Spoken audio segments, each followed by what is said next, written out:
পুরনো দিনের অনেক গল্প বা কথা শুনলে আমরা অনেক সময় একটা বিষয় কিন্তু শুনতে পাই, সেটা হলো অভিশাপ দেওয়া।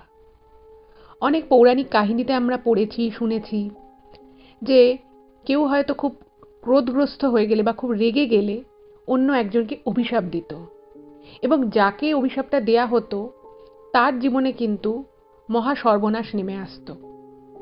আবার আমরা এমনও জিনিস পুরনো দিনের কথায় জেনেছি যে কেউ স্বভাববশত শুধু শুধু নিরীহ মানুষকে অভিশাপ দিয়ে তাকে কিন্তু ফল ভোগ করতে হয়েছিল।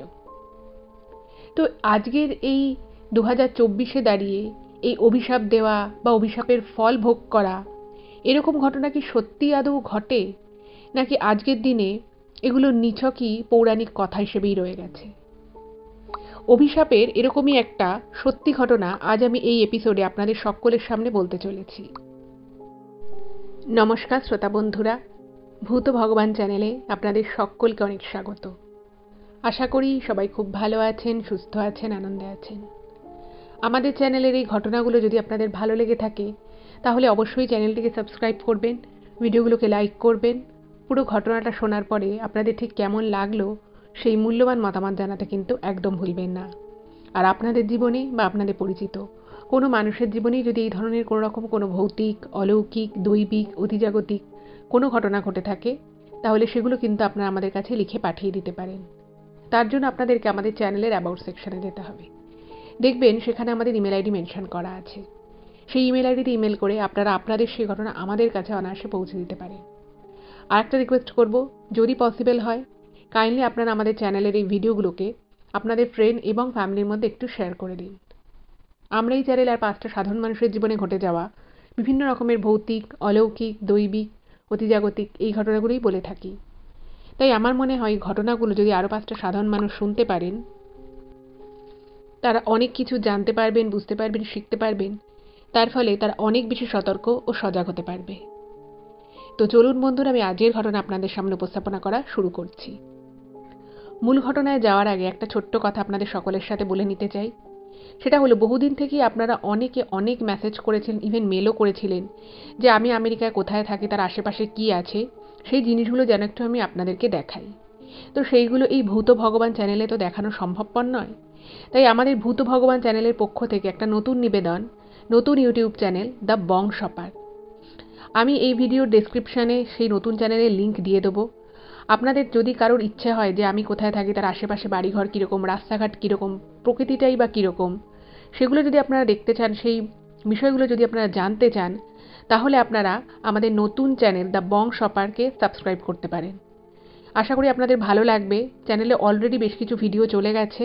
আপনাদের যদি ভালো লাগে তাহলে অবশ্যই কিন্তু ওই চ্যানেলটাকেও সাবস্ক্রাইব করবেন, ওই চ্যানেলটার পাশেও থাকবেন। তো এবার আমি চলে যাচ্ছি সরাসরি আজকের ঘটনায়। আজকে যে ঘটনাটা আপনাদেরকে আমি বলতে চলেছি সেটা আমাকে সার্থক ব্যানার্জি কলকাতা থেকে ইমেল করে পাঠিয়েছে। তো ও ঘটনাটা লিখেছে, কিন্তু ঘটনাটাও খুব একটা সাজিয়ে লিখতে পারেনি। ও 3-4টে ইমেলে ভাগ ভাগ করে ঘটনাটা পাঠিয়েছে। তো ও আমাকে রিকোয়েস্ট করেছে যেন আমি পুরোটাকে পড়ে নিজের মতো করে গুছিয়ে আপনাদের সকলের সামনে বলি। তো আমি সেটাই চেষ্টা করছি, আশা করি আপনাদের ভালো লাগবে। তো এই ঘটনাটা বলার আগে আমি ঘটনা সম্পর্কিত 2-একটা কথা বলে নিই। তো যেভাবে ঠিক সার্থক লিখেছে আমি সেভাবেই আপনাদেরকে বলছি। তো সার্থকদের বাড়িতে সার্থকের বাবারা হচ্ছে 3 ভাই, আর এর মধ্যে সার্থকের বাবা ছিলেন ছোট ভাই। এবার পুরো বাড়িটায় কিন্তু ওনারা সবাই একসাথে থাকতেন, মানে 3 ভাই, বাবা, মা সবাই একসাথে একটাই বাড়িতে থাকতেন। এবারে সার্থকের যে দাদু ঠাকুমা ছিল, সেই দাদু ঠাকুমার মধ্যে মানে পুরো ফ্যামিলির মধ্যে বলা যেতে পারে একদম হেড অফ দ্য ফ্যামিলি ছিলেন কিন্তু সার্থকের ঠাকুমা। উনি কিন্তু মেন ছিলেন। ইভেন সার্থকের দাদু কিছু যদি করার হতো বা কোনো কিছু বাড়িতে হবে বা কিভাবে হবে, সেই সমস্ত বিষয়ের ডিসিশন মেকার কিন্তু সার্থকের ঠাকুমা ছিলেন। এবং পুরো পরিবারে ওনার মুখের উপরে কথা বলার মতো সাহস কারোর ছিল না, ইভেন তার নিজের হাজব্যান্ডেরও ছিল না। তো সার্থকের মানে ছোট থেকে বড় হয়ে ওঠা পুরোটাই কিন্তু মানে বাড়ির একটা এরকম পরিবেশ দেখি, মানে কেউ যদি বুঝতেও পারতো যে সার্থকের ঠাকুমা যে ডিসিশনটা নিতে চলেছে সেটা ভালো নয়, সেটা খারাপ, তারপরেও এমনই ওনার প্রভাব ছিল পরিবারে যে ওনার মুখের উপরে গিয়ে কেউ কোনো কথাই বলতে পারতো না। তো ছোট থেকেই বাড়িতে খুব রেস্ট্রিকশনে ওরা মানুষ। সার্থকের বাবা ছোট, এবার ওর সার্থকের যে বড় জ্যাঠা ছিল, বড় জ্যাঠা মেজো জ্যাঠা যে ছিল, তারা কিন্তু তারাও খুব তার মাকে মান্যিগণ্যি করতেন। এমনি মাকে ভালোবাসা রেসপেক্ট দেওয়া সেটা একটা জিনিস, সেটা একরকম, কিন্তু মায়ের মুখের উপরে কোনো কথা বলাই যাবে না, সে যদি ভুল বলে ভুলটাতেই হ্যাঁ বলতে হবে, এরকম কিন্তু একটা অলিখিত নিয়ম ছিল ওদের বাড়িতে। আর একটা যেটা ছিল সেটা হচ্ছে যে ওর ঠাকুমা কিন্তু খুব অল্পতেই উনি খুব রেগে যেতেন, খুব মেজাজি, খুব মুডি মানুষ ছিলেন। এবং যখন ওনার ভালো লাগতো না বা যখন ওনার মুড ঠিক থাকতো না, উনি একটা ঘরের মধ্যে ঘন্টার পর ঘন্টা একা বসে থাকতেন। এবং সেই ঘরে কিন্তু হয়তো সার্থকের ঠাকুমার মুড ভালো নেই বা উনি খুব রেগে গেছেন, উনি ঘরের মধ্যে ঢুকে গেছেন, তো সেই ঘরে কিন্তু ওর দাদুরও যাওয়ার কোনো পারমিশন ছিল না, এইরকম টাইপের।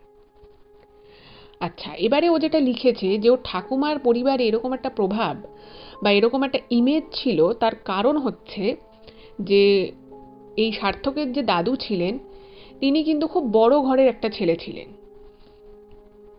প্রচুর কলকাতায় অনেক জায়গায় প্রপার্টি ছিল, জমি জায়গা ছিল, ব্যবসা ছিল, ভালো সমস্ত কিছুই ছিল। এবং ওই দাদুর যখন বিয়ে হয় তখন কিন্তু ওনাদের পুরো ভরপুর সংসার, প্রচুর প্রতিপত্তি, প্রচুর টাকা পয়সা। তো কিছুদিন ঠিকঠাকই সংসার চলে, কিন্তু তারপরে আস্তে আস্তে যেটা ঘটনাটা ঘটে সেটা হচ্ছে একটা একটা করে জমি জায়গা ব্যবসা সবকিছু কিন্তু হাতছাড়া হতে থাকে। এবার তখন ওনাদের কলকাতায় একটা অন্য জায়গায় সবাই থাকতো, সার্থকের দাদুর যখন বিয়ে হয় তখন ওনারা অন্য একটা জায়গায় থাকতো কলকাতায়, ওনারা উত্তর কলকাতার দিকে থাকতেন। এবং সেখানে ওনাদের বড় বাড়ি ছিল, আরও বিভিন্ন জায়গায় বিষয় সম্পত্তি ছিল। এবার আস্তে আস্তে যখন আর্থিক দিক থেকে মন্দা যেতে শুরু করে তখন কিন্তু ওই পুরো যে একান্নবর্তী পরিবারে, যে পরিবারে বিয়ে হয়ে সার্থকের ঠাকুমা এসেছিলেন, সেই পরিবারটা কিন্তু ভেঙে যায়।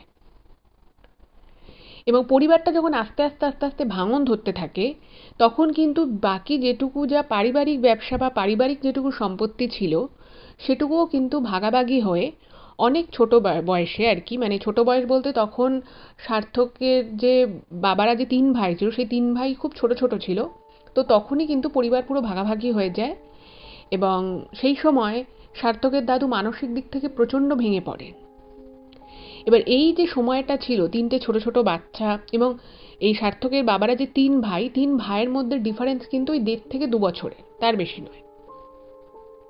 এরকম ভাবে যখন চলছে তো তখন এই পুরো বিষয়টার হাল কিন্তু এই তিনটে ছোট ছোট বাচ্চাকে রেখে তার মা অর্থাৎ সার্থকের ঠাকুমা কিন্তু ব্যবসার হালটা ধরেন। এবং উনি আস্তে আস্তে ওনারা প্রথমে ওই বাড়ি যখন ভাগাভাগি হয়ে যায়, উত্তর কলকাতার বাড়ি, তো সেটা বেচে যেটুকু যা টাকা পয়সা পায় সব কিছু নিয়ে ওনারা কলকাতা শহরেই এক জায়গায় ভাড়া থাকা শুরু করে। অত বড় বাড়ি, ছেলে ছেলের বউ, তারা ওই ছোট ছোট বাচ্চাকে নিয়ে কিন্তু তাদের বাধ্য হয়ে, এতটাই তাদের ফিনান্সিয়াল কন্ডিশন খারাপ হয়ে যায়, তাদের সমস্ত বিষয় পুঁজি আস্তে আস্তে বেরিয়ে যেতে থাকে, যে তাদেরকে বাধ্য হয়ে একটা ভাড়া বাড়িতে এসে উঠতে হয়। এবং যে ভাড়া বাড়িতে এসে ওনারা প্রথমে উঠেছিলেন সেই ভাড়া বাড়িটা ছিল একটা 1 কামরার ঘর। তো সেইখান থেকে প্রচুর স্ট্রাগল করতে হয়। সেই স্ট্রাগল করে ব্যবসায়িক বিভিন্ন রকমের বুদ্ধি কাজে লাগিয়ে ব্যবসাটাকে আবার নতুন করে উঠে দাঁড় করানো, এটা কিন্তু একটা বিশাল বড়, খুবই আর কি টাফ জব ছিল। এবং আস্তে আস্তে 8-7-8 বছরের মধ্যে ওনাদের ব্যবসা খুব ভালোভাবে আবার চাঙ্গা হয়ে ওঠে। এবং ওনারা কলকাতা শহরে সেই সময় ওনারা জমি নিয়ে কিন্তু তারপরে বাড়ি করেছিলেন। তখন সার্থকের বাবা জ্যাঠা এরা একটু বড় হয়ে গেছে। তো এই রকম করে ওই যে সংসার ডুবে যাচ্ছিল, টাকা পয়সা কিছু ছিল না, সেই জায়গা থেকে যে আবার ওনারা ঘুরে দাঁড়াবে এর পুরো ক্রেডিটটাই ছিল, ওর দাদু পুরো ক্রেডিটটাই কিন্তু তার স্ত্রীকে দিয়েছিলেন। তো সেই জায়গা থেকে আস্তে আস্তে আস্তে আস্তে পরিবারে দাদু কিছু করার আগে তার ওয়াইফকে জিজ্ঞেস করতেন, ঠাকুমাকে জিজ্ঞেস করতেন। এবং তার যে ছেলেরা সার্থকের বাবা জ্যাঠা এরাও কিন্তু সমস্ত সময় তার মা যেটা বলেছে বা যেভাবে করেছে ঠিক সেভাবেই কিন্তু করার চেষ্টা করে। তো এই করেই আস্তে আস্তে আস্তে আস্তে কিন্তু পরিবারের মধ্যে সার্থকের ঠাকুমার ইমেজটা এইরকম হয়ে যায়।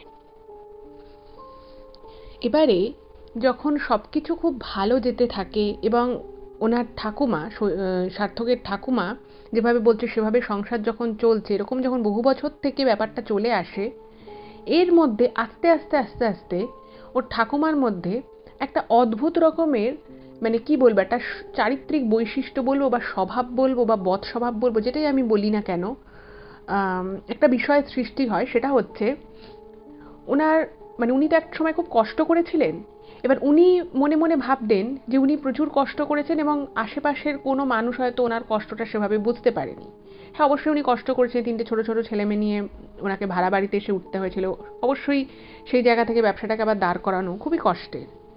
কিন্তু ওনার একটা বিষয়ে হঠাৎ করে ওনার মধ্যে আস্তে আস্তে আস্তে আস্তে চলে আসে। সেটা হচ্ছে যে কখনো উনি যদি মনে করতেন যে কেউ ওনার সাথে ঠিকমতো কথা বলছে না, মানে সেটা কিন্তু ওনার মনে হওয়া, ওনার যদি মনে হতো যে কেউ ওনার সাথে ঠিকমতো কথা বলছে না, কেউ ওনাকে ঠিকমতো কোনো একটা বিষয়ে যেভাবে রেসপন্স করার কথা সেভাবে রেসপন্স করছে না, বা কোনো একটা জায়গায় যদি মনে করতেন যে উনি অপমানিত হলেন, সেক্ষেত্রে কিন্তু উনি অভিশাপ দিতেন, খুব অভিশাপ দিতেন এবং বলতেন যে এটা হলো না, দেখবে তোমার এটা হবে, এইটা ঠিকমতো করলে না, তুমি আমাকে অপমান করলে, দেখবে তোমার অমুক জিনিসটা হবে। এই রকম করে করে কিন্তু, মানে এই বিষয়টা একবার দুবার তিনবার চারবার হতে হতে বলা যেতে পারে সার্থকের ঠাকুমার মধ্যে এটা না খুব ইনহেরেন্ট একটা বৈশিষ্ট্য হয়ে গেছিল। মানে কখনো কিছু হলেই ওনার মুখ থেকে অন্যের জন্য এরকম একটা, মানে অভিশাপ সাপ সাপান্তর উনি করতেন এবং এমন করেই করতেন যেটা সেই সময় না, মানে উনি খুব সিরিয়াস হয়ে যেতেন, প্রচণ্ড রেগে যেতেন এবং উনি এরকম লোককে সাপ সাপান্তর করতে থাকতেন। এবার এই বিষয়টা যখন আস্তে আস্তে, মানে ব্যাপারটা হয়, তো একবার দুবার সার্থকের দাদু তার ওয়াইফকে অর্থাৎ ঠাকুমাকে বোঝানোর চেষ্টা করেছিল যে দেখো তুমি এভাবে সাপ সাপান্তর করো না, কিন্তু উনি কারোর কথা শুনতেন না এবং আস্তে আস্তে বিষয়টা কিন্তু ওনার মধ্যে একেবারে যাকে বলে গেঁথে গেছিল। ওনার স্বভাবের মধ্যেই এটা পড়তো যে ওনার কিছু ভালো না লাগলেই বা ওনার যদি কিছু মনে হয় যে ঠিক হচ্ছে না, উনি কিন্তু অভিশাপ দিতেন। যাই হোক, তো এইভাবে আস্তে আস্তে চললো। তারপরে ওনার ছেলেরা বড় হলো, ছেলেদের বিয়ে হলো এবং যখনই, মানে এই বিয়ে ঠিয়ে যখন হয়ে সমস্ত ছেলের বউরা বাড়িতে চলে আসে, তারাও কিন্তু এই তাদের শাশুড়ি মায়ের এরকম রূপ যখন দেখেছে, তারাও খুব ভয়ে ভয়ে থাকতো। এবং এখানে একটা কথা বলে রাখি, সেটা হচ্ছে এই যে উনি সাপ সাপান্তর করতেন, সেই সাপ সাপান্তরটা কিন্তু উনি, মানে ওই টাইমে প্রচণ্ড হয়তো উনি রেগে গেছেন, ওনার মনে হয়েছে এটা কিছু ঠিক হয়নি, বা কেউ হয়তো কোনো আত্মীয় স্বজন হয়তো কোনো একটা অনুষ্ঠান করেছে ওনাকে নিমন্ত্রণ করেনি, এরকম ছোটোখাটো বিষয়তেও কিন্তু উনি খুব রিয়্যাক্ট করতেন আর এরকমভাবে অভিশাপ দিতেন।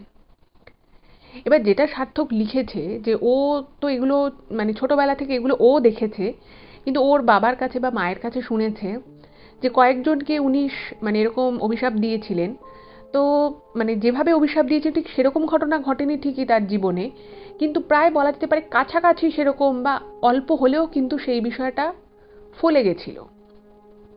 মানে এরকম একবার হয়েছিল যে ওনাদেরই একজন আত্মীয়, যে নাকি এই সার্থকের দাদু ঠাকুমার থেকে একসময় অনেক হেল্প নিয়েছিল, তো সে তার মেয়ে বা ছেলে কেউ একজন ছিল, তো তার বিয়েতে যেভাবে নিমন্ত্রণ করার কথা সেভাবে করেনি, বা কোনো কারণে সার্থকের ঠাকুমার মনে হয়েছিল যে বিয়েতে নিমন্ত্রণটা জাস্ট একটা দায়সারাভাবে করেছে। তো তখন নাকি উনি খুব রেগে গেছিলেন এবং রেগে যাওয়ার পরে খুব চিৎকার করে করে নাকি ঘরের মধ্যে বলেছিলেন যে একসময় আমরা এত সাহায্য করেছি আর এখন আমাদেরকেই, এখন তোদের অবস্থা ফিরে গেছে, এখন তোদের প্রচুর অহংকার হয়েছে, তো বিয়েতে এভাবে নিমন্ত্রণ করলে, মানে করলি, এটা কিন্তু তোরা ঠিক করলি না, আমি অভিশাপ দিচ্ছি তোদের কিন্তু, এই যে তোদের এখন টাকা পয়সা হয়েছে, প্রতিপত্তি হয়েছে, বড় করে মেয়ের বিয়ে দিচ্ছিস, এগুলো কিন্তু কোনোটাই আর টিকবে না। ঠিক আছে, এরকম নাকি উনি অভিশাপ দিয়েছিলেন। এবং যেদিন নাকি ওনার সেই মানে যে ওনার ছেলে বা মেয়ে কেউ একজন ছিল, তো তার বিয়ে ছিল, তো সেই বিয়ের দিন বিকেলবেলা কিন্তু একটা দুর্ঘটনা ঘটে। কীরকম দুর্ঘটনা আমি সেটা বলি। সেটা হচ্ছে যে সেদিন কিন্তু আকাশ পরিষ্কার ছিল, সমস্ত কিছু ঠিকঠাকই ছিল। তো ওনাদের একটা মাঠে নাকি বিয়ে হচ্ছিল, বিয়ের আসর বসেছিল, এদেরকেও নিমন্ত্রণ করেছিল, বাট সার্থকের মনে আছে তখনও ছোট ছিল। তো ওর ঠাকুমা বলে দিয়েছে না, বিয়ে, এই ওই বাড়ির বিয়েতে কেউ আমরা যাব না, আমাদেরকে ঠিকমতো নিমন্ত্রণ করেনি। এবং ওরা নাকি ঠিক 9টা 9:30 নাগাদ খবর পায় যে বিয়ের আসর যেখানে বসেছিল তার পাশে একটা মাঠে বিশাল করে খাওয়া দাওয়ার বন্দোবস্ত করা হয়েছিল। তো হঠাৎ করেই এমন কালবৈশাখী ঝড় আসে যে পুরো প্যান্ডেল ভেঙে পড়ে, এবং তখন প্রায় 8:30 পৌনে 9টা মতো বাজে রাতের বেলা। তো সমস্ত খাবার দাবার রান্না হয়ে গেছিল, বিশাল আয়োজন করা হয়েছিল, এবং পুরো প্যান্ডেল ভেঙে খাবার দাবার পুরো লণ্ডভণ্ড হয়ে যায়। এবং তারপরে মানে পুরো অত টাকার যে খাবার দাবার যে অ্যারেঞ্জমেন্ট করা হয়েছিল পুরোটা নষ্ট। এবং তারপরে ওখানকারই মানে বিয়ে তো হয়ে গেছে, এবার যারা নিমন্ত্রিত ব্যক্তি রয়েছেন, বরযাত্রী রয়েছেন, কন্যাযাত্রী, সবাই খাওয়াতে তো হবে। তো তখন নাকি প্রচুর টাকা খরচা করে, অনেক বেশি টাকা দিয়ে কোনো রকমে ওই আশপাশের 3-4টে হোটেল থেকে খাবার আনিয়ে খাওয়ানো হয়েছে। এবং ওই ঘটনার ফলে ওদের কিন্তু অনেকটাই আর্থিক ক্ষতি হয়, পুরো প্যান্ডেল ভেঙে পড়ে, খাবার দাবার লণ্ডভণ্ড হয়ে যায়, আরও অনেক নাকি ওদের ক্ষতি হয়েছিল। তো এইরকম টুকটাক জিনিস কিন্তু মানে মাঝে মধ্যেই ফলে যেত। তো যেটা সার্থক লিখেছে যে ছোটবেলায় একদম যখন ও ছোট ছিল, তো তখন ওর বাবা মা, ইভেন ওর যে জ্যাঠা ছিল তারও ঘরে ছেলে মেয়ে ছিল, ওর যে মেজো জ্যাঠা তারও এক ছেলে রয়েছে। তো এদের প্রত্যেককেই মানে এরা কাজিনরা প্রত্যেকেই আর কি যখন ওদের খেলার ঘরে খেলতো, তো মানে হয় না যে দাদু ঠাকুমার কাছে খুব আদর মানে খুব আবদার করা যায়, ভালোবাসা পাওয়া যায়। হ্যাঁ, অবশ্যই ওকে ওর দাদু ঠাকুমা ভালোবাসতো, কিন্তু যেটা সার্থক লিখেছে যে ওদের প্রত্যেকেরই বাড়িতে একটা করে বলতো যে তোমরা কিন্তু ঠাকুমাকে একদম বিরক্ত করবে না, ঠাকুমার সামনে কিন্তু কোনো দুষ্টুমি করা যাবে না, ঠাকুমা যদি একবার রেগে যায় তাহলে কিন্তু বিশাল খারাপ। এবার ছোট থেকে ঠাকুমার ওই মানে ইমেজটা দেখে, এবং বাড়িতেও সবসময় দেখতো যে সবাই ঠাকুমাকে প্রচণ্ড ভয় পায়, ঠাকুমার মুখ থেকে কখন কি বেরিয়ে যাবে সেটা নিয়ে সবাই খুব চিন্তিত থাকতো। তো এই সবের থেকে না ওরা সবসময় ভাবতো যে ঠাকুমা যদি কাউকে অভিশাপ দিয়ে দেয় তাহলে মানে খুবই বাজে হবে। তো তো মানে ঠাকুমার সামনে কোনো দুষ্টুমি করা যাবে না, ঠাকুমাকে একদম রাগানো যাবে না।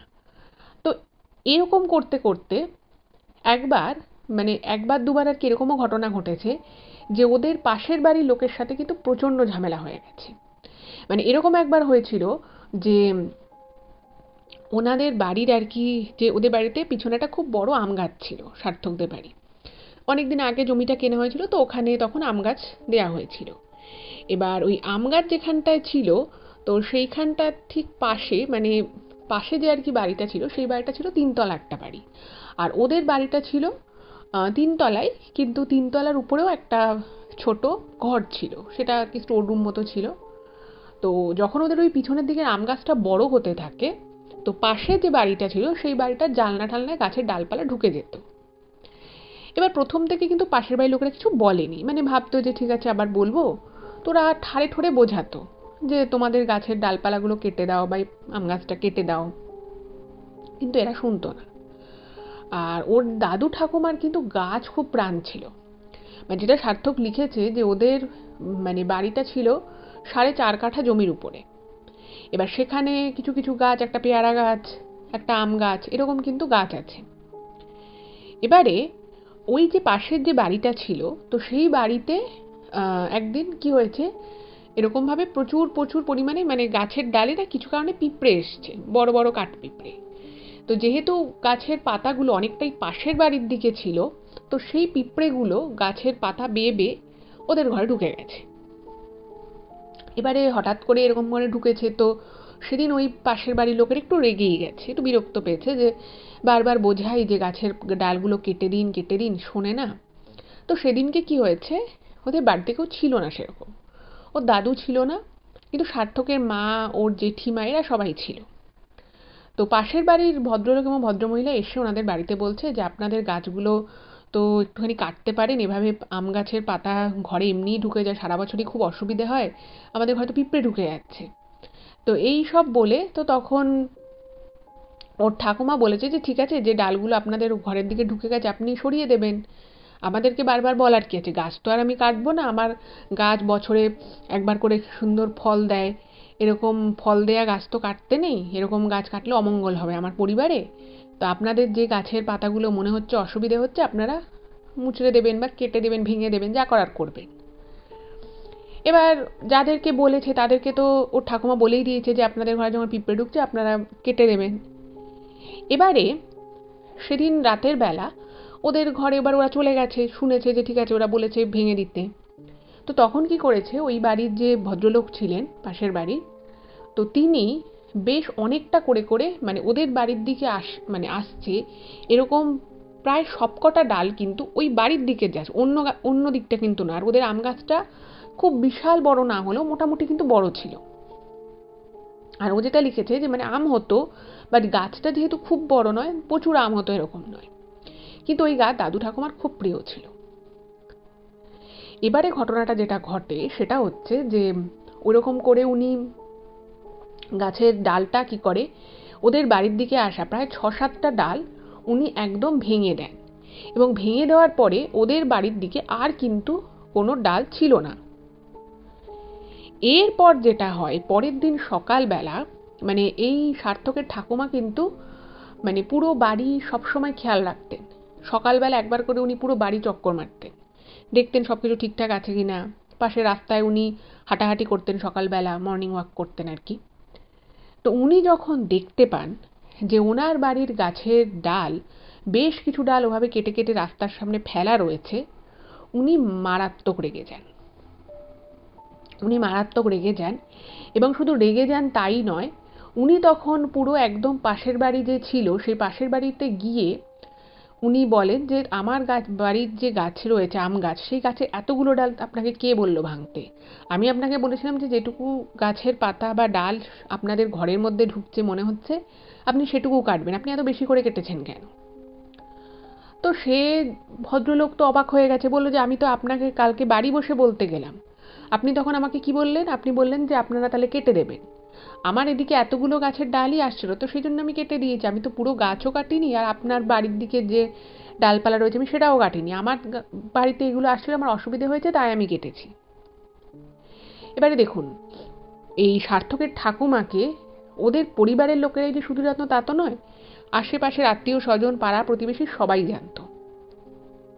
এবার সবাই যখন জেনেছে তো সবাই অবাক হয়ে গেছে যে মানে এরকম কেন করছে, সে পাড়ার লোক জড়সড় হয়ে যাওয়ার জোগাড়।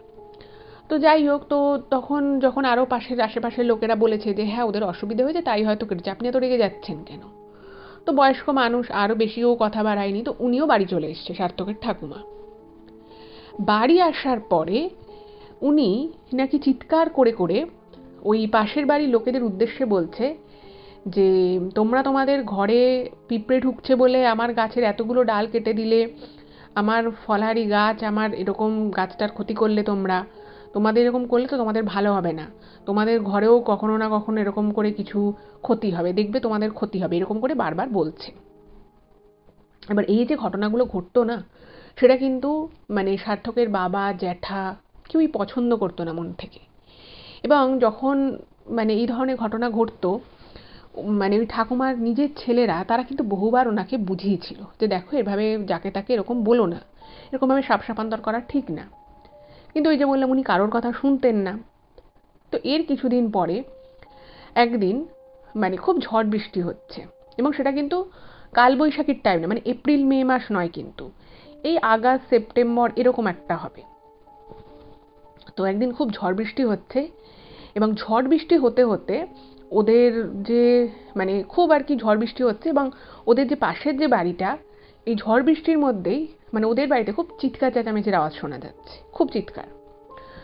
তো সঙ্গে সঙ্গে এরা মানে ওদের সাথে বাজে ব্যবহার করলেও এই সার্থকের বাবা জ্যাঠা ওর ছোট যে যে কাকা যে ছিল সবাই কিন্তু কথা বলতো, এমন না যে মুখ দেখা দেখি ছিল না। তো সবাই এসে জিজ্ঞেস করছে যে কি হয়েছে আপনাদের এত চিৎকার চেঁচামেচি কেন? তো তখন বলছে ওই যে ঝড় বৃষ্টি হচ্ছিল, তো মোটামুটি বাজ পড়ছিল, তো একটা বাজ এত মারাত্মকভাবে পড়ে যে ওদের বাড়িতে পুরো মানে ওদের 3তলা বাড়ি, তো 3তলা বাড়ি ছোট বাড়ি আর কি, ওদের বড় না, একদমই ছোট বাড়ি। তো 3তলা বাড়ির প্রত্যেকটা ফ্লোরের প্রত্যেকটা লাইট, প্রত্যেকটা ফ্যান, দুটো টিভি ছিল, দুটো টিভি একদম মানে বাজ পড়েছে আর সঙ্গে সঙ্গে খারাপ হয়ে গেছে, মানে একদম পুরো বাড়ি অন্ধকার, কোথাও কোনো লাইট জ্বলছে না, মানে কোনো ঘরের কোনো লাইট জ্বলছে না, কোনো ফ্যান চলছে না, দুটো টিভি ছিল, দুটো টিভি নষ্ট, ইভেন একটা নাকি মোবাইলে চার্জ হচ্ছে সেই মোবাইলটা নষ্ট হয়ে গেছে। তো ওরা খুব ভয় পেয়ে গেছে যে মানে পুরো বাড়ির উপর দিয়ে তাহলে বাজটা গেছে। তো এই ঘটনা যখন ঘটে তো তখন না মানে কি বলবো, কাঁদতে কাঁদতে ওই বাড়ির যে ভদ্রমহিলা ছিলেন তো তিনি বলেছেন, মানে সার্থকের মাকে, তারপরে ওর জেঠিমা যে ছিল তাকে কাঁদতে কাঁদতে বলেছে যে তোমার শাশুড়ি সেদিনকে এমন করে অভিশাপ দিল, দেখো আজকে আমার বাড়িতে কত বড় ক্ষতি হয়ে গেল। তিনটে ঘরের একটা ঘরে আলো জ্বলছে না, আলোগুলো খারাপ হয়ে গেল, পাখাগুলো খারাপ হয়ে গেল, টিভি খারাপ হয়ে গেছে। মানে ওই ওই বাড়িতে দুটো ফ্যামিলি থাকতো, দুই ভাই থাকতো, তো মানে দুজনেরই একদম সব খারাপ হয়ে গেছে, সমস্ত ইলেকট্রনিক্স খারাপ। তো এদের তো খুব খারাপ লাগছে যে একটা পাশের বাড়িতে থাকে, এরকম করে বাজ পড়ে ওদের সমস্ত কিছু খারাপ হয়ে গেল। এটা অবভিয়াসলি একটা খুব বাজে বিষয়। এবং যখন ওরা কাঁদতে কাঁদতে বলছে যে উনি আমাদেরকে কয় মাস আগে এরকম অভিশাপ দিয়েছিল যে আমাদেরও বাড়িতে একটা এরকম বড় ক্ষতি হয়ে যাবে, আমরা কি এমন করেছিলাম, আমাদের বাড়ির মানে আমাদের ঘরের ভিতরে আপনাদের গাছের ডাল এসে ভিতরে ঢুকে আছে, ঢুকে ঢুকে যায়, পোকা পিঁপড়ের এগুলোর উপদ্রব হয়, তো সেই জন্যই তো আমরা কেটেছি, আমরা তো শুধু শুধু কাটিনি। তো সেই ভদ্রমহিলা খুব কান্নাকাটি করে এবং এটা না মানে সকলেরই খুব খারাপ লাগে। তো এই সব শুনে এই সার্থকের বাবা, ওর মানে দুই জ্যাঠা, তিনজনে মিলে ঠিক করে যে তারা তাদের মাকে বোঝাবে যে এরকম করো না, এগুলো করাটা ঠিক না। ওদের হয়তো এটা এমনিও হতো, কিন্তু ওরা এখন ভাবছে যে তুমি অভিশাপ দিয়েছো বলি এটা হয়েছে। তো যথারীতি তারা বোঝায় তাদের মাকে। তো তিনি কিন্তু কিছু সেরকম বোঝে না, এবং তিনি একটা কথাই বলেন যে না, ওরা আমাদের গাছ কেটেছে, ওরা ইচ্ছে করে কেটেছে, ওদের ক্ষতিটা হতোই, তো ওদের ক্ষতি হয়েছে, ওরা খারাপ কাজ করেছে, তার ফল পেয়েছে, এবং আমার অভিশাপে যদি এটা হয়ে থাকে তাহলে আমি বলবো আরো ভালো হয়েছে, ওরা ক্ষতি করেছিল তাই ওরা তার ফল পেয়েছে। মানে ওর সার্থকের ঠাকুমার ছিল একদম এটাই বক্তব্য। এইরকম করতে করতে একদিন একটা ভয়ঙ্কর ঘটনা ঘটে। মানে ঘটনাটা যে কতটা ভয়ঙ্কর হয়ে ওঠে আস্তে আস্তে, প্রথমের দিকে হয়তো অতটা বোঝা যায় না যে ব্যাপারটা কতটা টেরিবল হতে চলেছে, বাট আস্তে আস্তে কিন্তু ব্যাপারটা ইভলভ করে। আচ্ছা, ওর যে সার্থকের যে মেজ জেঠি ছিলেন, তো সেই মেজ জ্যাঠা জেঠির একটা মেয়ে ছিল, বাচ্চা মেয়ে ছিল। তো সেই মেয়েটি ওদের ওখানেই একটা কিছু দূরে গিয়ে একটা পার্ক ছিল, তো সেই পার্কে মাঝে মধ্যে যেত। এবার ওই পার্কটার সাথে একটা ক্লাব ছিল, তো ওই ক্লাবে বসে আঁকো প্রতিযোগিতা হতো, প্রত্যেক বছর দুবার করে হতো, একটা হতো 15ই আগস্টে আর একটা হতো জানুয়ারি, একদমবার ডিসেম্বর বা জানুয়ারি, এরকম একটা শীতের সময় 2-3 দিন ব্যাপী এরকম খেলা হতো। এবার ওই যে পার্কটা ছিল সেই পার্কে মাঝে মধ্যে ওই ওর বোনকে নিয়ে ওর মেজো জেঠি যেত। এবার ওই যেখানটায় আর কি যেত, তো ওর পাশেই একটা খুব ভালো দোকান ছিল, তো সেই দোকানে মাঝে মধ্যে কিছু জিনিসপত্র যদি কেনার হতো বা ওনার যদি যাওয়ার হতো, তো সার্থকের ঠাকুমা কিন্তু যেতেন। এবার যেহেতু পার্কটা ওর পাশাপাশিই ছিল, তো অনেক সময় কি হতো, ওর মেজো জেঠি যখন মেয়েকে নিয়ে পার্কের দিকে যেতেন, বা হয়তো বসে আঁকে প্রতিযোগিতা হবে, তো তার আগে হয়তো 2-3 দিন একটা আর্টের ওয়ার্কশপ হবে, তো ওই ক্লাবে সেটা হতো। এবার সেদিন কি হয়েছে, ওর মেজো জেঠি তার মেয়েকে নিয়ে বেরোতে যাবে, তো ওর ঠাকুমা মানে সার্থকের ঠাকুমা বলছে যে তুমি যাচ্ছ, তাহলে আমি তোমার সাথে যাব। তো জেঠি বলেছে ঠিক আছে, কোনো অসুবিধে নেই। তো সার্থকের সেই বোনকে নিয়ে তার মেজো জেঠি এবং তার ঠাকুমা বেরোয়। এবার উনি ওই দোকানে ওনার কিছু কেনাকাটার ছিল, উনি কাজকর্ম সেরেছেন। এবারে ওই পার্কটার সাথে যে ক্লাবটা ছিল, তো সেই ক্লাবের ওখানে মানে ওর বোনকে নিয়ে একবারই ফিরবে এরকমই একটা প্ল্যান। তো সেখানে দেখছে যে বাচ্চাদের মধ্যে হয় না যে একসাথে সবাই বসে মানে রং করছে, কেউ আঁকছে, বা কেউ হয়তো কোনো বাচ্চা হয়তো ভালো আঁকছে, কোনো বাচ্চা হয়তো অতটা ভালো আঁকতে পারছে না। তো ওর যে বোন ছিল সেই বোন না খুব একটা ভালো আঁকাতে বা মানে আঁকার প্রতি না ওর অতটা মানে ইন্টারেস্ট ছিল না, কিন্তু ওর মেজো জ্যাঠা জেঠি চাইতো যে মেয়ে পড়াশুনো ছাড়াও নাচ হোক, গান হোক, আঁকা হোক, এগুলো একটু একটু শিখুক। তো ওকে ওই ক্লাবে দিয়ে আসতো, ওখানে মাঝে মধ্যে ওয়ার্কশপটা হতো আঁকার, তো উনি গেছে। এবার গিয়েও তখনও দেখছে যে ওয়ার্কশপটা শেষ হয়নি। তো ওর মেজো জেঠি যে ছিল সে বলেছে যে মা আপনি বাড়ি চলে যান, আমি ওকে নিয়ে আসছি। তো ঠাকুমা বলে যে না, আমিও থাকি, কি আছে, ওর জন্য যদি আধা ঘন্টা ওয়েট করতে আমি ওয়েট করি, কোনো ব্যাপার না। তো ওইখানে ঢালাও বেঞ্চ পাতা ছিল, তো সেই বেঞ্চে বসে সার্থকের ঠাকুমা এবং ওর মেজো জেঠি ওয়েট করছে। এবারে বাচ্চারা সবাই একসাথে রং ঠং করছে, তো রং করতে করতে মানে ওর বোনের কাছে সব রকমের কালার ছিল না, তো কি করেছে, ওর পাশে যে একটা বাচ্চা ছিল তো তার থেকে কালার পেন্সিল নিয়ে নিয়ে ও রং করছে। এরকম করতে করতে যেহেতু বাচ্চা মানুষ, তো ও কী করেছে, ওই পাশের বাচ্চাটার যে রং পেন্সিলগুলো ছিল ওগুলো 2-3টেও ভেঙে ফেলে। হুম। আর ওগুলো যে কিভাবে ধরতে হয় বা ওগুলো যেভাবে ভাঙতে নেই, মানে বাচ্চা তো তখন কত হবে, এই তখন ওর বোনের বয়স হচ্ছে 10-11, কিন্তু মানে ইচ্ছে করে ভাঙেনি, বাট ওইভাবে রং করতে করতে ভেঙে যায়। এবার একটা 10 বছরের মেয়ে, সে ওভাবে ভেঙে ফেলেছে। এই জিনিসটা কিন্তু ওই যে পাশে যে বাচ্চাটা ছিল, তো সেই বাচ্চাটা এবার কেঁদে ফেলেছে যে এভাবে ওর রংটা এরকম হয়ে গেল। তো সেই বাচ্চা মেয়েটা গিয়ে যখন ওদের ওই ওয়ার্কশপটা শেষ হয়েছে, ক্লাস শেষ হয়েছে, সে তখন তার মাও দাঁড়িয়ে ছিল, তো তার মাকে গিয়ে বলেছে যে এরকম করে আমার রং 3টে ভেঙে দিয়েছে। এবার এটা বাচ্চাদের মধ্যে ব্যাপার।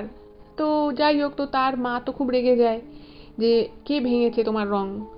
এবার ওই যে বাচ্চাটা রংটা ভেঙেছিল, সেটা না ওই বাচ্চাটা বুঝতে পারেনি যে মানে জাস্ট ভেঙে গেছে, ও ভেবেছে হয়তো যে ইচ্ছে করে ভেঙে দিয়েছে।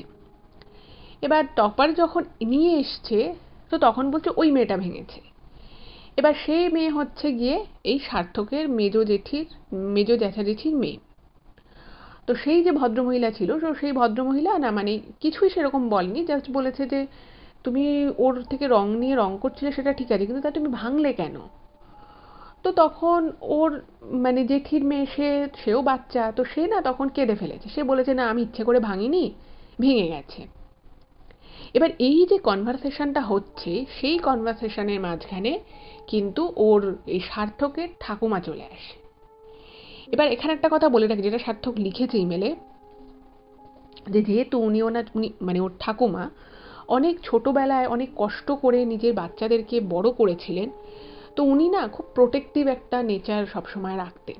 মানে কেউ যদি মানে একটা কোনো কথাও বলতো, ওনার মনে হতো হয়তো সে একটা ভালোর জন্য বকেছে, সেটা ওনার নিজের ছেলেদের ক্ষেত্রেও প্রযোজ্য ছিল, ওনার নাতি নাতনিদের ক্ষেত্রেও সেটা ছিল। তো উনি না সেটা সহ্য করতে পারতেন না।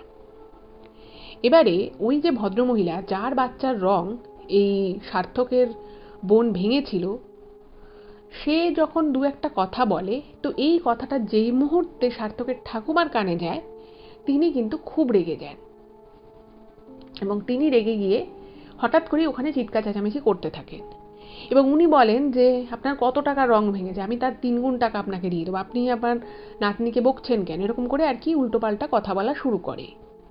এবার অন্যদিকে যে ভদ্রমহিলা ছিলেন, যার বাচ্চার রংটা ভাঙা হয়েছে, তো তিনিও খুব রেগে যান।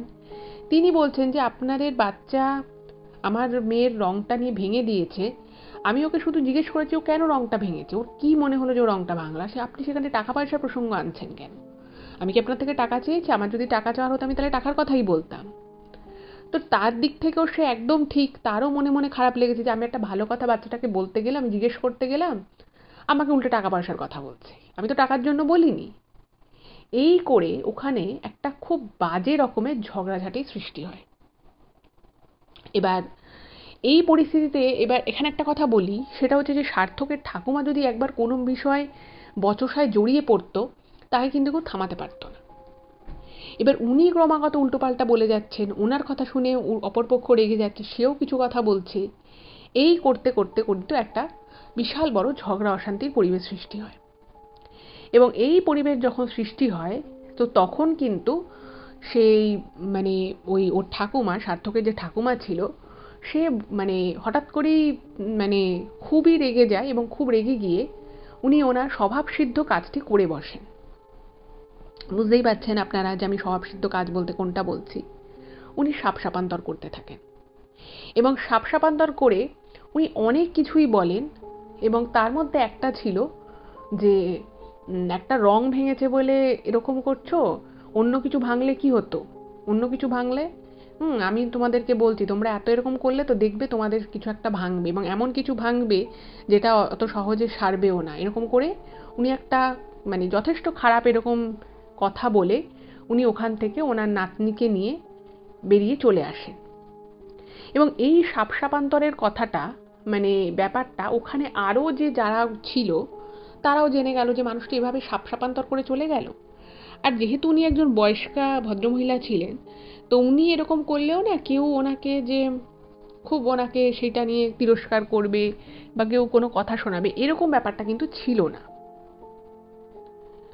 যাই হোক, তো সেই দিনটা কিন্তু মানে উনি বাড়িতে এসে যখন ওর ঠাকুমা, সার্থকের ঠাকুমা যখন বাড়িতে আসে, তো বাড়িতে এসেও কিন্তু উনি বিষয়টা নিয়ে প্রচণ্ড রাগ পোষণ করেন এবং বাড়ির সবাইকে উনি কথাটা জানান। এবার বাড়িতে সবাই, মানে সবাই বলতে সবাই, ওর দাদু বাদে হয়তো, প্রত্যেকেই বুঝতে পারে যে একটা বাচ্চার রং করতে গিয়ে কালারটা ভেঙে দিয়েছে। এই বিষয়টার মধ্যে বড়দের এত বেশি কথা বলাটাই যেখানে ঠিক নয়, সেখানে ওর ঠাকুমা এই ঝগড়া বাকবিতণ্ডায় জড়িয়ে পড়েন এবং সেই বাচ্চাটির মাকে শাপান্তর করেন। এই বিষয়টা যে অত্যন্ত খারাপ একটা বিষয় হয়েছে সেটা কিন্তু সবাই বুঝতে পারে বাড়ির। এবং বাড়িতে বুঝতে পারার পরে মানে ওই যে মেজো জ্যাঠা যিনি ছিলেন, যার মেয়ে আর কি ওই রংটা ভেঙে দিয়েছিল, তো তিনি কিন্তু যথেষ্ট সবিনয়ে তার মাকে বোঝায় যে মা, তুমি এই কাজটা ঠিক করনি, কালকে ও আবার ওই ক্লাসে যাবে, আবার সেই গার্জিয়ানের সাথে দেখা হবে, এতে তো ওর পক্ষেও একটা খারাপ হতে পারে যে সবাই ওকে হয়তো আর ওর সাথে কেউ কথা বলবে না, বা ওর নামে একটা খারাপ বিষয় মানে সবার মনে ঘুরবে যে এই বাচ্চাটা ঠাকুমা এসে এরকম শাপান্তর করেছে বা এরকম ঝগড়াঝাটি করেছে। কিন্তু এত ভালো করে এত কিছু বোঝানোর পরেও ওর ঠাকুমা কিন্তু নিজের জায়গায় একদম অটুট থাকেন এবং উনি বলেন যে উনি যা করেছেন একদমই ঠিক কাজ করেছেন নাকি। যাই হোক, এরপরে ওই ওর মানে ওই মেজো জেঠি যিনি ছিলেন, তো তিনি ব্যাপারটা এতটাই লজ্জিত বোধ করেন যে উনি ওনার মেয়েকে ওখান থেকে আঁকার ওয়ার্কশপ থেকে সরিয়ে নেন এবং উনি ভাবেন যে না, এভাবে তো হয় না, এভাবে এরকম একটা বাজে ব্যাপার হয়ে গেল, আমার মেয়ে রংটা ভেঙে দিয়েছিল, ব্যাপারটা ওখানে যদি ওকে বলতাম যে হ্যাঁ একটু সরি বলে দাও বা কিছু, তাহলে এই ব্যাপারটা যেখানে মিটে যেত, একটা খুবই সাধারণ বিষয় এটা। তো এই জায়গায় নিজের চক্ষু লজ্জার খাতিরে ব্যাপারটাকে আর ফার্দার ঝগড়াঝাটি এড়ানোর জন্য ও মেজো জেঠিমা কিন্তু ওই ক্লাবে বা ওই পার্কে যাওয়া বন্ধ করে দিলেন। এরপরে কিন্তু বেশ 2-3 মাস কেটে যায়, সবকিছু ঠিকঠাক চলছে, সবাই বাড়িতে একদম তটস্থ থাকেন। এরকম 3-4 মাস পরে একদিন হঠাৎ করেই দুপুরবেলা, ভর দুপুরবেলা 2:30-3টে নাগাদ ওরকমভাবে বাড়িতে কেউ একজন এসে নক হচ্ছে। এবার এই যে নক হচ্ছে, তো নক হওয়ার পরে দরজাটা খুলেছিল সার্থকের মা। এবার সার্থকের মা যখন দরজাটি খোলেন, তো তখন তো উনি দেখছেন যে একজন ভদ্রমহিলা দাঁড়িয়ে রয়েছে। এবার এই যে ভদ্রমহিলা, তার মুখ মোটামুটি চেনা, কিন্তু মানে কেন এসছে, কি জন্য এসছে, বা মানে উনি বুঝতে পারছে না। তো তখন সার্থকের মা স্বাভাবিকভাবেই বলেছে যে কাকে চাই আপনার।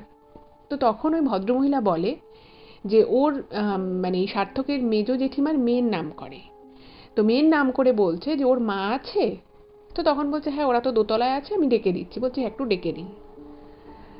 তো আচ্ছা, এখানে একটা কথা বলে রাখি, প্রত্যেক দিন এই দুপুর 2টো থেকে 4টে, এই 2 ঘন্টা, 2টো থেকে 4টে উনি কিন্তু ঘুমোয়। ওর ঠাকুমার হচ্ছে ঘুমানোর স্বভাব। 2টো থেকে 4টে অবধি উনি ঘুমোন, মানে ভাত টাত খেয়ে উনি ঘুমোতে হয় ওনাকে। এবার ওরকমই 2:30-3টে নাগাদ এসছে। তো ও সার্থকের মা গিয়ে তার বড় যাকে আর কি, ওই মেজো জেঠিকে ডেকে নিয়ে এসছে।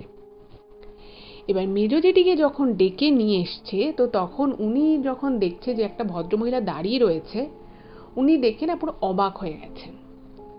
কারণ ওই যে ভদ্রমহিলা এসেছেন, দরজায় দাঁড়িয়ে রয়েছেন, সেই ভদ্রমহিলা কিন্তু আর কেউ নয়, এটা হচ্ছে সেই বাচ্চাটির মা, কয়েক মাস আগে যার রংটা তার মেয়ে ভেঙে দিয়েছিল এবং যাকে সার্থকের ঠাকুমা ওরকম অভিশাপ দিয়েছিলেন।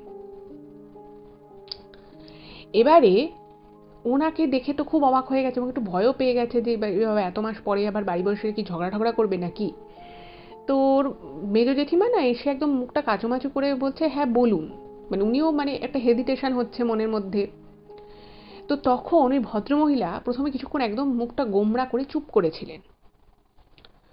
তার কিছুক্ষণ পরে উনি না মানে ঝরঝর করে কাঁদছেন। তো কাঁদছেন কেন, তো তখন বলছে আপনি কাঁদছেন কেন, আপনি ঘরের ভিতরে আসুন, মানে ঘরের ভিতরে ডেকেছে। তো তখন ওই ভদ্রমহিলা বলছে যে আমার খুব দুর্ভাগ্য যে আমি আজকে আপনাদের বাড়ির দরজায় এসেছি আর আপনি আমাকে ঘরে যেতে বলছেন। আমি আপনার ঘরে যাবো, আপনি ভাবলেন কি করে যে আমি আপনার ঘরের ভিতরে ঢুকবো, চা খেতে বসবো। আমার খুব দুর্ভাগ্য যে আজকে আমি আপনার বাড়ির দরজাতে অ্যাটলিস্ট এসেছি।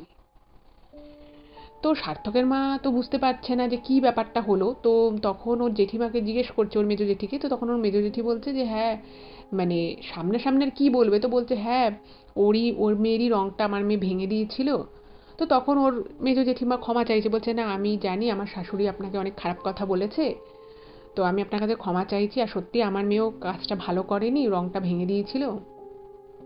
তো তখন ওই ভদ্রমহিলা কাঁদতে কাঁদতে বলছে যে আমি এখানে তো কারোর কোনো ক্ষমা নিতে আসিনি, আমি শুধু একটাই মনের দুঃখ জানাতে এসেছি যে আপনার শাশুড়িকে বলে দেবেন যে উনি যে সাপ সাপান্তরটা করেছিলেন সেটা কিন্তু একদম মানে একদম যথাযথ গেছে, মানে ওনার যে অভিশাপ উনি দিয়েছে সেটা কিন্তু মাটিতে পড়েনি। তো তখন না মানে সার্থকের মা ওর যে মেজো জেঠিমা না খুব অবাক হয়ে গেছে, মানে পুরো থতমত খেয়ে গেছে, যেটা কি বলছে। তো তখন বলছে আপনি সব কি বলছেন, আমার শাশুড়ি এরকম বলে কিন্তু উনি মানুষটা খারাপ না, ওনার মনটা খারাপ না, আপনি কি বলছেন। তখন ওই ভদ্রমহিলা বলছে যে আমার সামনে আর আপনাদেরকে এসব কথা বলার কোনো দরকার নেই, আপনার শাশুড়ি তো অভিশাপ দিয়েছিল যে এরপরে এমন কিছু ভাঙবে যেটা সহজে ঠিক হবে না বা কিছু। তো তখন না মানে ওরাও মানে বোনের মনের মধ্যে না খুব আর কি একটা প্যালপিটেশন হচ্ছে যে কি ঘটনা ঘটে গেছে। তো তারপরে ওই ভদ্রমহিলা বলছে যে আপনার শাশুড়িকে বলে দেবেন উনি তো অভিশাপ দিয়েছিল, আমার মেয়ে আজ থেকে 4-5 দিন আগে খেলতে খেলতে ওর পায়ের যে একদম ছোট্ট আঙুলটা, কেনো আঙুলটা, বলছে ওই কেনো মানে জাস্ট ও পড়ে যায় এবং কেনো আঙুলটায় ও চোট পায়। এবং তারপরে ও বাড়িতে আসে, বাড়িতে এসে নর্মাল ছিল, সব কিছু খাওয়া দাওয়া সব কিছু ঠিকঠাক ছিল। তো তার কিছুদিন পর থেকে ওর ওই পায়ের আঙুলের জায়গাটা ফুলে যায়, এবং তারপরে যখন ডাক্তারের কাছে নিয়ে যাওয়া হয় তো তখন ডাক্তার বলেছে যে ওইখানটা একটা হালকা ক্র্যাক মতো এসছে ওই ছোট্ট আঙুলটায় পায়ে। তো সেটাকে ওকে বিভিন্ন রকমভাবে পাটাকে এখন একদম সোজা রাখতে হবে, ওই কেনো আঙুলটা যাতে বেশি ভর দিয়ে না চলা হয়, এগুলো হবে। তো এই বিষয়টায় না উনি খুব দুঃখ পান এবং খুব কাতর হয়ে পড়েন, এবং ওই কথাটা ওনার মনে পড়ে, মানে ওই আঙুলটা না মানে হালকা ভেঙে যাওয়ার মতোই হয়ে গেছে। এবার যেহেতু বাচ্চা মেয়েটা ছোট এবং এমন করেই জিনিসটা হয়েছে যে ডাক্তার ভাবছে যে ঠিক আছে ওটাকে এখন অপারেশন বা অন্য কিছু না করে যদি ওটাকে ওইভাবে সোজা করে রেখে বা যা আর কি অর্থোপেডিকে যা যা চিকিৎসা হয় তো সেরকম করে যাতে ওটা আস্তে আস্তে যাতে নর্মাল হয়ে যায় সেদিকেই আর কি ডাক্তার কাজ করার চেষ্টা করছেন। তো এই জিনিসটা মানে সে মানে পুরোপুরি ঠিক হতে ডাক্তার বলছে 1 মাস 1.5 মাসও সময় লেগে যেতে পারে। তো এটা নিয়ে বাড়িতে ওনার সবারই মন খারাপ, স্বাভাবিকভাবেই বাচ্চার যদি এরকম একটা কিছু হয়ে যায়, হঠাৎ করে খেলতে খেলতে পায়ের কেনো আঙুলে লেগে যদি ডাক্তার বলে যে ওখানটা হালকা ফ্র্যাকচার মতো হয়ে গেছে, একটু হালকা ভেঙে মতো গেছে, এরকম যদি হয় কার ভালো লাগে। তো সেই বিষয়টা ওনার এত খারাপ লেগেছে, এবং ওই যে সার্থকের ঠাকুমা যে অভিশাপ দিয়েছিল, তো তখন না সত্যি মানে ওনার ওই ব্যাপারটা মনে পড়ে, এবং সেইটা মনে করে উনি মানে খুব কান্নাকাটি করেছেন বাড়িতে। এবং ওনার তারপরে মনে হয়েছে যে একবার যে আমাকে এরকম অভিশাপ দিল তাকে গিয়ে একবার বলে আসে, এবার তো তাহলে সে শান্তি পায়, যেন এবার মানে কিছু ভালো হয়। তো তখন উনি সেই দুঃখ বা সেই কষ্ট বা সেই রাগ থেকে উনি এই বাড়িতে এসছেন এই কথাটা বলতে। তো এটা শুনে তো সার্থকের মা, ওর মেজো জেঠিমা সবাই খুবই মানে কষ্ট পায় শুনে, এবং ওনাকে সান্ত্বনা দেওয়ার চেষ্টা করে যে আপনি একদম চিন্তা করবেন না, কোন ডাক্তার দেখাচ্ছেন বলুন, আমাদের একজন খুব পরিচিত ভালো একজন অর্থোপেডিক ডাক্তার আছে, আপনি সেখানে দেখাতে পারেন, একদম চিন্তা করবেন না, মেয়ে ভালো হয়ে যাবে। তো এগুলো আর কি বলছে, এবং ওই ভদ্রমহিলা চুপচাপ একদম মানে হালকা হালকা করে কাঁদছে, মুখের সামনে কাপড়টা নিয়ে কাঁদছে। ঠিক এর কিছুক্ষণ পরে ওর ওই বাচ্চাটির মা, সে না মানে প্রচণ্ড রকমভাবে যেন মনে হলো মুডটা সুইং করে গেল। তো উনি তখন মানে খুব শান্ত হয়ে উনি কাঁদতে কাঁদতে কথাগুলো বলেছিলেন। তারপরেই মুহূর্তের মধ্যে উনি প্রচণ্ড রেগে যান হঠাৎ করেই, এবং উনি তখন চিৎকার করে বলেন যে আপনাদের শাশুড়িকে বলে দেবেন যে উনি যে অভিশাপটা দিয়েছিলেন সেটা কিন্তু যথাযথভাবেই ফলেছে, খুব সামান্য হলেও কিন্তু আমার মেয়ের ওইভাবে পায়ে চোট পেয়েছে, ওর পায়ের কেনো আঙুলটা এভাবে ব্যথা পেয়েছে, কিন্তু আমিও একজন মা, আজকে আমি কিছুই করিনি এমন বা এমন কোনো ঘটনা ঘটেনি বা আমি এমন কোনো কাজ করিনি বা আমি বা আমার মেয়ে যার জন্য এরকম ঘটনা ঘটলো, কিন্তু এবারে আমি আপনাদের বাড়ি বয়ে এসে বলছি যে আপনাদের পরিবারেও এরকম অনেক ঘটনা ঘটবে, যে ঘটনার জন্য আপনাদেরকেও কিন্তু এই প্রতি পদে এই যে আমার মেয়েকে যে শুধু শুধু যে অভিশাপটা দিয়েছিলেন উনি, তার ফল কিন্তু ওনাকে ভোগ করতে হবে। এবং উনি তখন নাকি বাড়ির থেকে বেরিয়ে চলে যান, বাড়ি গেটের সামনে থেকে, এবং কাঁদতে কাঁদতে উনি মানে উনি ঝরঝর করে কাঁদছেন এবং কাঁদতে কাঁদতে উনি বলেন যে যে অভিশাপ আমার মেয়েকে বিনা কোনো মানে দোষে দেয়া হয়েছে, যে কষ্ট মা হিসেবে আমি পেয়েছি, এই বাড়ির মানুষগুলোকে এবং ওনাকেও কিন্তু সেই কষ্টটাই পেতে হবে। এই বলে ঝরঝর করে কাঁদতে কাঁদতে উনি বাড়ি থেকে বেরিয়ে যান। এর মধ্যেই যে চিৎকার চেঁচামেচি হচ্ছে, তো এর মধ্যে ওর ঠাকুমার ঘুমটা ভেঙে যায়। এবার ঠাকুমা এসে চিৎকার করে বলছে যে কি হয়েছে, ও কি আবার এসেছিল, উনি গলাটা বুঝতে পেরেছেন।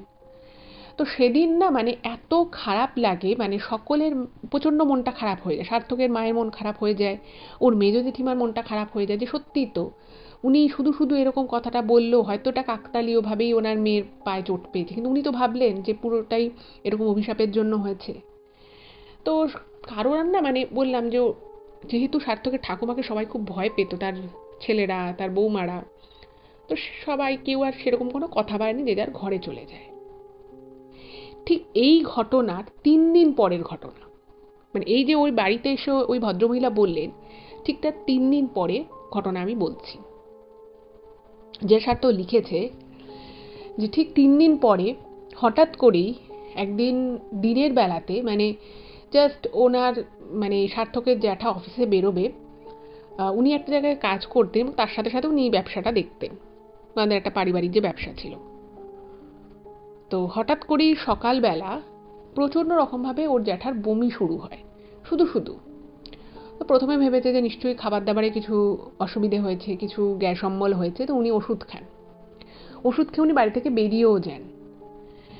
এরপরে উনি যেখানে কাজে গেছিলেন, সেই কাজে গিয়েও কিন্তু ওনার সেম হয়, প্রচুর প্রচুর পরিমাণে উনি বমি করেন, ইভেন জল খেলে জলটাও ওনার পেটে থাকছে না। সেই কন্ডিশনে ওনাকে কিন্তু সঙ্গে সঙ্গে হসপিটালাইজড করা হয়।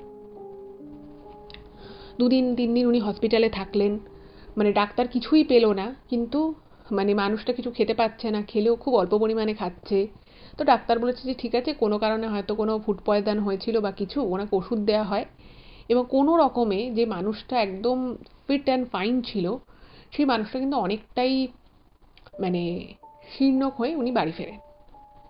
ওর জ্যাঠা বাড়ি এলো। এরপরে যেটা ঘটলো, ওর দাদু কিন্তু মারাত্মকভাবে অসুস্থ হয়ে পড়লেন।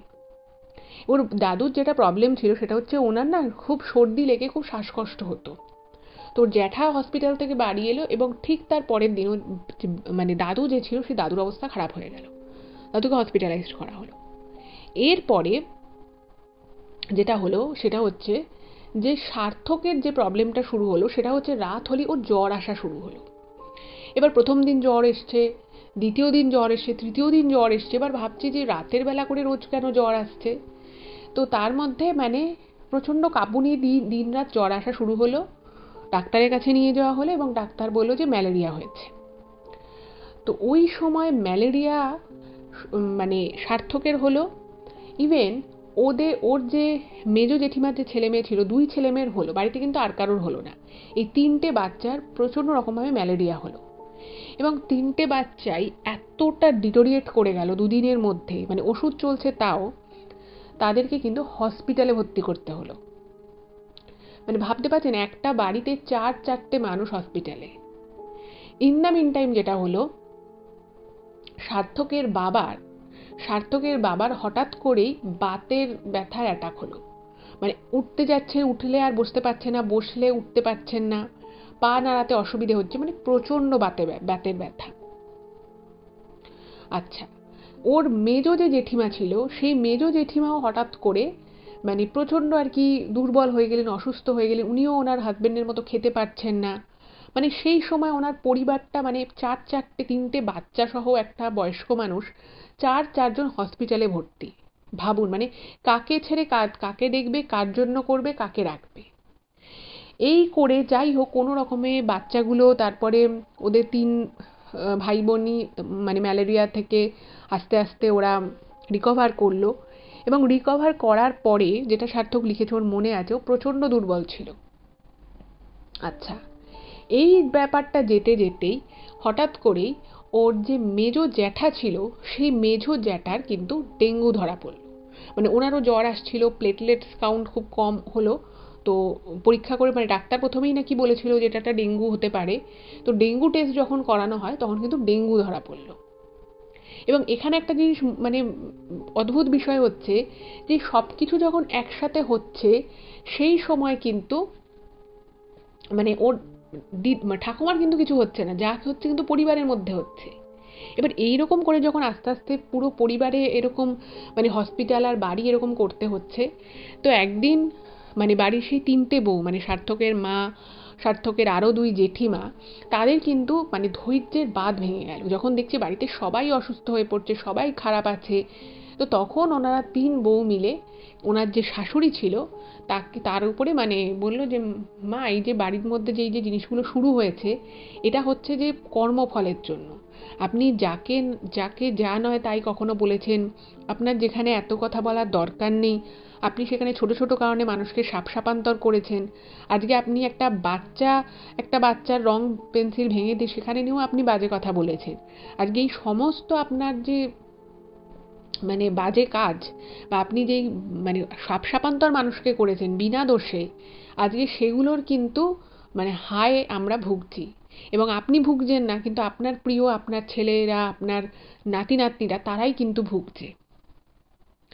এবং যে মানুষটা ও ঠাকুমা না মানে কখনোই কারোর কথা শুনবো না, নিজের মতো করে চলবো, এই বিষয়টা যে মানুষটার মনে বা তার স্বভাবে দিনের পর দিন বছরের পর বছর ছিল, এই সমস্ত কিছু যখন উনি দেখলেন যে ওনার তিন নাতি নাতনি হসপিটালাইজড হলো, ওনার এক ছেলের ডেঙ্গু ধরা পড়লো, আর এক ছেলে শরীর খারাপ হয়ে গেল, এই মানে প্রথম যেদিন আর কি ওনাকে বলা হয় সেদিন না উনি অতটা বিশ্বাস করেননি। উনি হয়তো ভেবেছেন যে ঠিক আছে অসুস্থ হয়েছে। কিন্তু একই পরিবারে হঠাৎ করেই মানে বাড়ির সবাই অসুস্থ হয়ে পড়ছে, মানে সবাই একদম এক্সট্রিম লেভেল অবধি চলে যাচ্ছে, তারপর অনেক কষ্টে তাকে বাঁচিয়ে আবার বাড়িতে ফেরানো হচ্ছে। এই পুরো বিষয়টায় না মানে উনিও খুব কাতর হয়ে পড়লেন। তো তখন উনি ভাবলেন যে না, সত্যিই হয়তো আমারই কিছু ভুল হয়েছিল, আমারই কিছু হয়তো দোষ আছে। তো তখন উনি মানে নিজেকে নরম করলেন এবং উনি তারপরে ভাবলেন যে না, এটা আমারই ভুল ছিল। তো তখন ওর ঠাকুমা কি করলেন, যে ঠাকুমা বেরিয়ে গেলেন বাড়ি থেকে। বেরিয়ে গিয়ে ওই যে ভদ্রমহিলা ছিলেন যার মানে বাচ্চার ওরকম হয়েছিল, তো তিনি তার কাছে গিয়ে ওর ঠাকুমা মানে দু হাত ধরে নাকি হাউ হাউ করে কেঁদে উনি নাকি ক্ষমা চেয়েছিলেন। উনি বলছেন আমার পরিবারে এরকম অবস্থা, তুমি যে অভিশাপ দিয়েছিলে তুমি ফিরিয়ে নাও, নাহলে আমি বুঝতে পারছি আমার পরিবারে একটা না একটা অঘটন ঘটে যাবে। তো ওই ভদ্রমহিলা বলছে আমি কিছুই বলিনি, আমার খুব কষ্ট হচ্ছিল, আমার মেয়ে ততদিনে ওনার মেয়ে ঠিক হয়ে গেছিলেন। বলছে যে আমার মেয়ে যখন এভাবে কষ্ট পাচ্ছিল তখন আমার খুব খারাপ লেগেছিল, আর আপনি যখন ওভাবে বলেছেন সেটাও আমার খুব অদ্ভুত লেগেছিল যে আপনি একটা ছোট বিষয়কে নিয়ে কেন এভাবে বললেন। তো যাই হোক, এরপরে আস্তে আস্তে কিন্তু বাড়ির সবাই একটু একটু করে সুস্থ হতে থাকে। এবং সেই সময় ওর ঠাকুমা মানে উনি বুঝতে পেরেছিলেন নিজের ভুলটা হয়তো, কিন্তু বলে না যে অনেক সময় অনেক কিছু সময়ের মধ্যে করতে হয়, সময়ের পরে যদি মানে একটা মানুষ ধরুন পরীক্ষার আগে কিছুই পড়াশুনো করলো না, পরীক্ষা হয়ে গেল সে ফেল করে যাবে, হয়তো ফেল করার পরে সে পড়লো, কিন্তু তাই বলে ফেল করার পরে সে মানে পড়তে বসলে তার ফেলটা তো আর পাশ হয়ে যাবে না। ঠিক সেরকমই এই সমস্ত অচলাবস্থা বা এই যে বিভিন্ন সময় সার্থকের ঠাকুমা বিভিন্ন মানুষকে শাপান্তর করেছেন যেখানে দোষ ছিল না অন্য মানুষের, বা হয়তো খুব স্বল্প দোষ, সেখানেও উনি অভিশাপ দিয়েছেন, সেটার ফল কিন্তু মানে বিভিন্ন সময় বিভিন্নভাবে বাকি মানুষদেরকে ভোগ করতে হয়েছিল। কিন্তু এখানে একটা বিষয় সার্থকের ঠাকুমা ভুলে গেছিল, যে মানে শুধু শুধু মানে বিনা দোষে কারোকে বাজে বললে বা কারোকে অভিশাপ শাপান্তর করলে তার ফল কিন্তু কখনোই ভালো হয় না। এবং এর কিছুদিন পরে ওর দাদু কিন্তু মারা যান। এবং ওর দাদু যখন মারা যান তখন কিন্তু মানে সার্থকের ঠাকুমা পুরোপুরি নিজেকে অনেকটাই বদলে নিয়েছিলেন। এবং উনি মুখে বেশি কারোর সাথে কথা বলতেন এবং উনি মনে মনে এটা বিশ্বাস করতেন যে উনি সবাইকে শাপান্তর করেছিলেন বিনা দোষে বা স্বল্প দোষে, সেই জন্যই হয়তো ওনার সাথে এই ঘটনাটা ঘটেছে। কিন্তু যদিও ওর দাদুর অনেক বয়স হয়েছিল, উনি বয়সজনিত কারণেই মারা গেছিলেন, বাট ওই যে বলে যে একটা দুর্ঘটনা মানুষকে অনেক কিছু শিখিয়ে দিয়ে যায়। তো এই যে দীর্ঘদিন ধরে উনি যে এরকম স্বভাবটা নিয়ে চলতেন, মানুষের সাথে ওরকম ব্যবহার করতেন, ওর দাদু মারা যাওয়ার ঘটনাটা হয়তো ওনাকে ভিতর থেকে সত্যিই নাড়িয়ে দিয়েছিল। এবং তারপরে উনি বেশ কয়েক বছর বেঁচে ছিলেন, কিন্তু উনি মানুষটা একেবারেই চেঞ্জ হয়ে গেছিলেন। এবং উনি যাদের যাদের সাথে এরকম করেছিলেন, যতটা উনি সুযোগ পেয়েছিলেন উনি কিন্তু তাদের সাথে ঠিক ততটাই ভালোভাবে কথা বলতেন, উনি অনেক ভালো ভালো কাজও করেছিলেন। যাই হোক, তো তার কিছু বছর পরে উনিও মারা যান। তো এইটাই ছিল ঘটনা। সার্থককে অনেক ধন্যবাদ এরকম একটা ঘটনা, ওর ফ্যামিলির একটা এরকম ঘটনা আমাদের সাথে শেয়ার করার জন্য। আপনাদের কেমন লাগলো অবশ্যই কিন্তু জানাবেন, আর যদি ভালো লাগে প্লিজ চ্যানেলটাকে সাবস্ক্রাইব করবেন। সকলে ভালো থাকবেন, দেখা হচ্ছে পরবর্তী ভিডিওতে। নমস্কার।